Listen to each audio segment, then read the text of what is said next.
Je voudrais ajouter quelque chose, Elie. Moi, ce qui me frappe beaucoup, en France, dans mon pays, c'est la mauvaise foi qui est affichée par un certain nombre de médias. Je ne veux pas faire le procès de la presse, il faut tous balayer devant notre porte. Moi, le premier, je peux commettre des erreurs. Mais souvent, on entend, quand il y a dans les titres, « Ah, les Israéliens ont encore bombardé Gaza, il y a tant de morts palestiniens et tout ». On ne parle pas suffisamment des provocations qui ont été faites par le Hamas en particulier. Et il y a une telle hypocrisie, je regrette, il y a une telle hypocrisie de la part du Hamas de mettre en avant les enfants, les vieillards comme boucliers humains, qu'il faut le dire. Mais on ne le dit pratiquement pas sur nos médias français. Je suis d'accord avec vous, mais pourquoi cette propension de la presse française à jeter le blâme constamment sur Israël? Parce qu'ils considèrent qu'Israël... Sans vouloir. Je ne voudrais pas qu'on donne le sentiment de faire une émission de propagande. On n'est pas là-dedans. Mais je veux dire, c'est vrai que moi, je viens souvent à Paris. Maintenant, je vis à Tel Aviv, mais je suis souvent à Paris.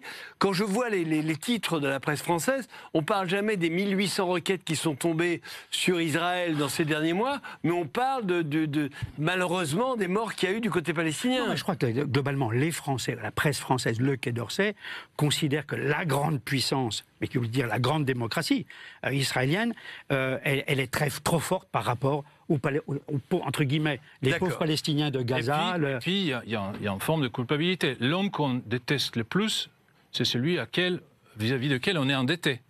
Et il y a une dette morale vis-à-vis des Juifs, et donc ça soulage tout le monde d'effacer la dette. Vous voyez, les Israéliens... La dette morale, c'est quoi? C'est la Shoah, c'est la déportation, c'est la complicité d'une partie de la France. C'est une longue histoire qui a fait des Juifs les victimes absolues et a créé une sorte de dette. L'un des piliers de l'identité de la civilisation occidentale, c'est les rapports aux Juifs. Et dans ces bandes dessinées, qui est notre récit des civilisations, les Juifs jouent un rôle qui était un rôle gênant.